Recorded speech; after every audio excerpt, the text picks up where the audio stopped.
The thing that excites me most about this piece is the ability to work with actors as real actors and not the necessity to focus on a bunch of choreographic numbers and on big production, but really to work on scene work and individual work. This is very different than the other roles that I've had the opportunity to work on here.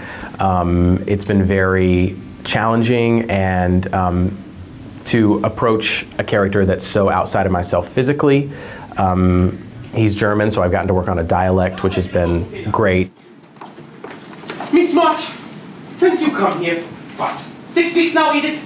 You rant, you rave, you upset the whole nature of this boarding house. I am a serene and peaceful man. You're aloof. You're arrogant. Arrogant?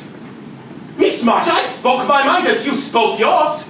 Obviously, it was not appreciated on either side.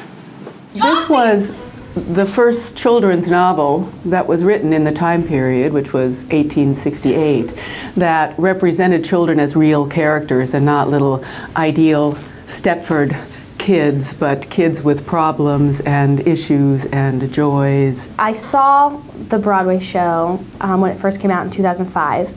I saw it on Broadway and immediately fell in love with the character of Jo March. She's such a strong woman. She is so driven and knows exactly what she wants, and I just found that so intriguing and so interesting. That's been the most difficult part of this process, was getting into the reserved physicality and we actually had a day where Janice Orlandi came in and worked with us on period movement and how they held themselves in so many different ways because of not only the time period what they were in, but the restrictions of clothing. Women never walked in a straight line. Everything was in figure eights, and the shortest distance between point A to point B was in a curve. Jo, on the other hand, kind of cuts through the space. She's very abrupt. She's constantly moving from one place to the next in the shortest way possible. I want you to get us a Christmas tree. Rodrigo will chop one down immediately. Where? There! Across the road! But that's Mr. Lawrence's property. You'll go to prison for it! Prison? What care I for prison? Jo is an incredible Meg and Jo are very contrasting. Like, they're completely the opposite, but they complement each other well in that way. I don't think Meg wants to be like Jo, but I think she admires Jo and the way that she knows Jo is going to be revolutionary. Her dream is to fit in with society, and she admires Jo for going against the grain. Since her father went away to war, she's become the male figure in the family. She kind of stepped up into that position. And so she carries herself like a man. While everyone else is wearing skirts, she's wearing pants and suspenders. When I went to my last costume fitting, they just showed me one of my costumes, which is After Beth Dies, and it's our mourning costume. And it's all black.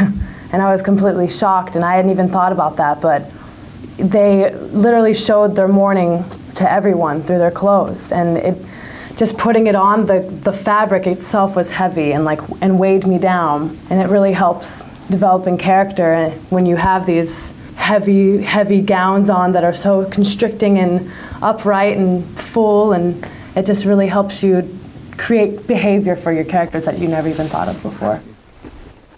One of the 17 hoop skirts that we have in the show. This is actually rented from the Walnut. This is the one that Belle wore in Beauty and the Beast. This is the dress that Jo wears at the very end, and it's her signature color red. It's like a springtime red. In the script, it actually referenced that it used to be an Aunt March dress, and all of Aunt March dresses have the pom-poms on them, so I thought I'd throw that one on there. We've never done a show to this scale of this time period before, so it was very interesting and very challenging, but I loved it. Renowned writer, I shall write great books and earn barrels of money, and I will give you all everything you have ever dreamed of. Jo! Do anything, but we must promise to remain just as we are.